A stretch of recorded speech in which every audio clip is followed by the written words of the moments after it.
ప్రభునందు ప్రియమైన వాళ్ళారా, ఈరోజు మనకు అనుగ్రహించబడిన దేవుని వాక్యము మరి గుడ్ ఫ్రైడే తరువాత శనివారము ఏమి జరిగింది అనే విషయం మీద మనము చూడనై ఉన్నాము. ఎఫెసీ పత్రిక 4వ అధ్యాయము 8వ వచనంలో ఈ విధంగా వ్రాయబడి ఉంది. అందుచేత ఆయన ఆరోహణమైనప్పుడు చెరను చెరగా పట్టుకుని పోయి మనుషులకు ఈవులను అనుగ్రహించనని చెప్పబడి ఉన్నది.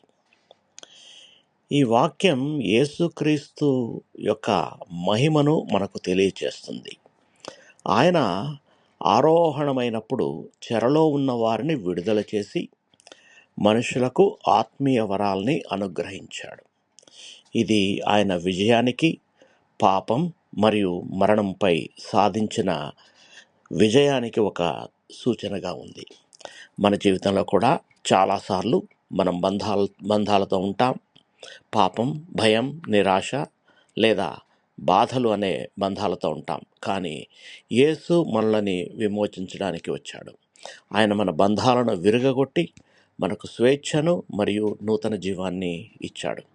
అంతేకాక ఆయన మనకు వరాలను ఇచ్చి ఆయన రాజ్యంలో ఉపయోగపడే విధంగా మనలను సిద్ధం చేశాడు.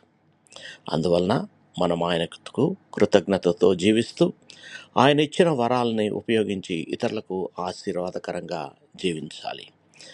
ప్రియ పరలోకపు తండ్రి, మా కొరకు నీ కుమారుడైన యేసుక్రీస్తును పంపి ఆయన ద్వారా మాకు విమోచన కలిగించినందుకు మీకు కృతజ్ఞతాస్తుతులు, వందనములు.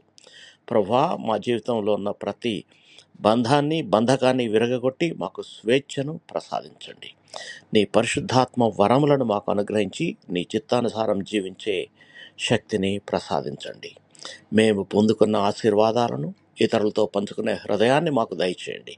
ప్రతిరోజు నీ మహిమ కొరకు జీవించేలా మమ్మల్ని నడిపించమని ఈ ప్రార్థనను మా ప్రభును మీ ప్రియకుమారుడైన యేసుక్రీస్తు నామములో ప్రార్థిస్తున్నాము తండ్రి.